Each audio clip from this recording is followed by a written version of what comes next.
In the picturesque town of Redwood Falls, where rolling hills met dense forests and life moved at a leisurely pace, there was a small insurance agency known as Carter and Sons.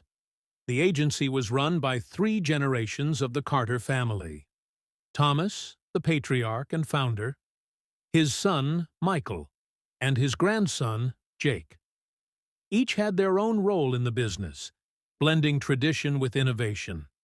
The Carters were known for their exceptional service and personal touch.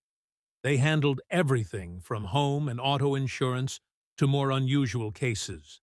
However, they never expected to face a challenge like the one that came through their door one chilly November morning. A man named Richard Everett entered the office with a nervous but determined expression. He was a tall, distinguished figure in his early 60s, dressed in a well-tailored suit. He introduced himself as the curator of the Redwood Falls Museum of Antiquities. "We need your help," Richard said, his voice steady, but his eyes betraying his anxiety.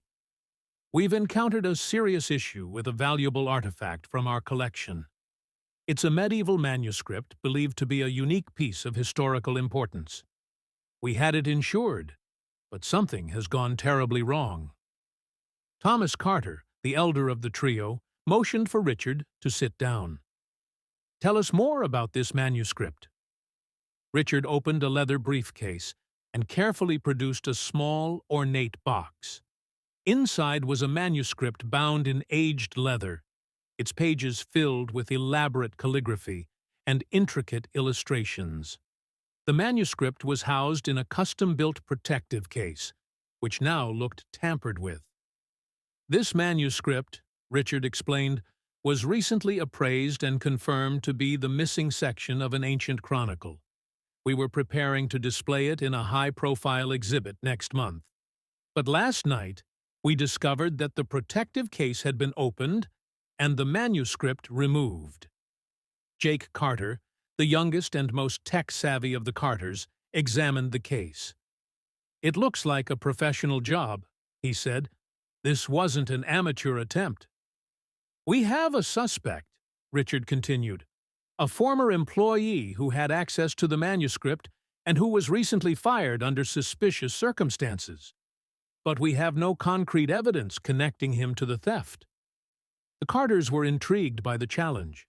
They knew this was more than just an insurance claim. It was a matter of recovering a piece of history and ensuring the museum's reputation. They agreed to take the case, but it would require more than their usual procedures. The first step was to investigate the scene. Thomas, Michael, and Jake visited the museum to examine the area where the manuscript was displayed. They found subtle clues: a broken window latch, a faint fingerprint, and a series of unusually placed items that suggested the thief was trying to throw off any potential investigations. Jake used his skills to analyze the fingerprint and discovered it matched the former employee, Daniel Blackwood. Meanwhile, Michael, with his vast network of contacts, learned that Daniel had recently acquired some unusual, high-end equipment. It seemed Daniel was preparing for something big, and the manuscript might be just a part of his plan. As the investigation progressed, the Carters uncovered more about Daniel's activities. It became clear he was planning to sell the manuscript to a private collector, someone who had connections in the black market for rare artifacts. The collector, they discovered, was a notorious figure known for dealing in stolen goods and historical relics. With this information, the Carters crafted a strategy.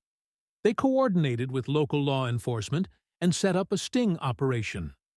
They arranged for a fake offer to buy the manuscript, hoping to lure both Daniel and the collector into a trap. The day of the sting arrived. The Carters, along with a team of undercover agents, set up a meeting in a discreet location. As expected, Daniel showed up with the manuscript, ready to finalize the sale. The collector arrived shortly after, and the exchange was set to take place. Just as the transaction was about to occur, law enforcement swooped in, arresting both Daniel and the collector. The manuscript was recovered unharmed, and the entire operation was a success. Back at the museum, Richard and his team were overjoyed. They expressed their deepest gratitude to the Carters for their exceptional work. The manuscript was returned to its place of honor, and the museum's exhibit was back on track. Thomas, Michael, and Jake were praised for their ingenuity and perseverance. They had not only solved a complex insurance claim, but also played a crucial role in recovering a priceless piece of history. The case became one of the most talked-about success stories for Carter and Sons, solidifying their reputation as problem solvers for even the most extraordinary challenges.